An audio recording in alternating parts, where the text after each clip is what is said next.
Good morning, everybody. Did you all see the SpaceX launch that happened this morning? I guess it'll be yesterday morning by the time you see this. Yeah, they actually landed the rocket on a barge. Again, from geosynchronous transfer orbit as well. So, brilliant. Well done, SpaceX. Great achievement. The topic of today is Tesla, and we're going to have a look at the build quality, because I have heard it said that there are some concerns around build quality, and so I thought I'd share my thoughts.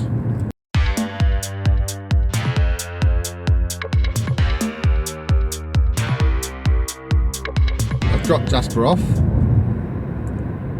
I'll tell you what though, it's at moments like this that there is actually a bit of a downside to owning a Tesla. See that? This is what passes for a road in these parts. Yeah, I'm not convinced either. As we're going to be talking about Tesla today, I'm going to get the car washed because it is filthy. Car wash time. Hiya, how long's the wait? There isn't wait at the moment. Okay. Alright, cool. Includes...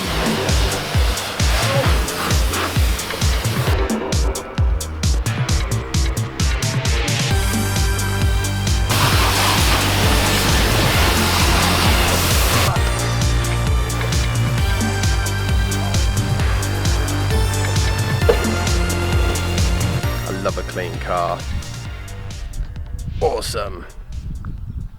I've done over 42,000 miles in my car now, so I thought I'd add my perspective on Tesla build quality. They're a brand new car company. They haven't been making vehicles for very long, so they're bound to make a few of the sort of simple mistakes which some of the bigger, more established car manufacturers probably wouldn't make. I've had a fair number of issues in my time. Actually, no, that's not true. I've had one or two things which have needed fixing. And I think that's the thing that people need to remember with Tesla. They might have some small build quality issues when it comes to some of the things that ordinary manufacturers have been doing for 100 years. But when it comes to the drivetrain, the electric drivetrain, they benefit from its simplicity, and consequently the car has been incredibly reliable when it comes to getting in, turning it on and driving off. So in my time I've had, what have I had done in my time? They changed the wheel arches, but that was proactive, and that was because apparently some of the tyres were sort of scuffing on the inside when you turn the wheel to the extreme. What else? I had a few of the red LED lights on the rear brake strip go, but Tesla were perfectly efficient and everything in getting those replaced and sorted out, and I've not had any issues with it since. That's good. There was also a bit of moisture in one of the rear brake light assemblies, not the sort of strip along the top, the other lights, and again Tesla sort of sorted that out without any problem. Once I found a Tesla branded screw on the drive, and that got me a bit worried, so I took it to Tesla and they checked the car over and said, well, it's not come from this car, so it must have just been left over as part of the manufacturing process. So that was odd. I've still got the screw. So let's have a look at a couple of the things which I've recently noticed, because I'm coming up to the 50,000 mile bumper to bumper warranty running out, so I'm quite keen to get everything sorted out if there is a problem. So I'm being a little extra picky at the moment. There's a bit of seal around the back of the car, around the rear left door, which is coming loose. See that there? That's a bit loose. That shouldn't be like that. That should be not like that. And if we go round to the front of the car,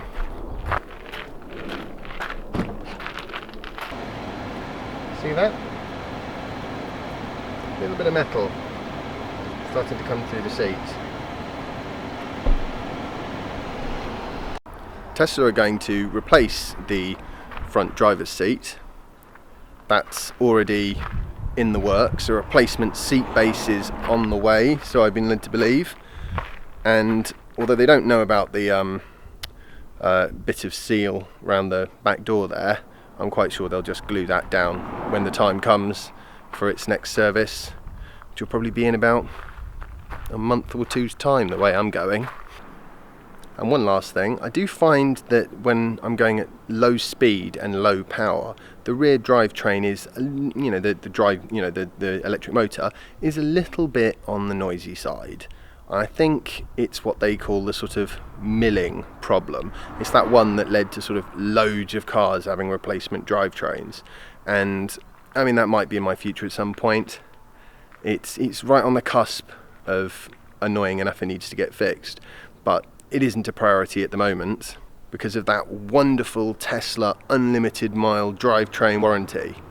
I mean, you can't say fairer than that. The interior fit and finish is not really quite as premium as I might expect for a car of this price, but at the end of the day, the driving experience is so far beyond what you would get with any other car, more or less at all, that for me it's a trade-off well worth having. It's also not a problem that future buyers will have to put up with, because of course Tesla will improve and does improve constantly. I mean, that's the one thing about Tesla that's brilliant, is the cars are constantly getting better and better and better. Oh, and Elon Musk, if you're listening, which, let's be honest, you're probably not, but just in case you are, it needs more cup holders, and don't get rid of that space in the middle under the big screen, because that's where I put my bag and I find it really, really handy. So the question is, would I buy another one? I'd buy another two if I could. I hope you've enjoyed today's vlog post. If you have, don't forget to subscribe if you haven't already, and give it a big thumbs up, always handy. And I'll see you tomorrow for the next episode of my daily vlog. Bye.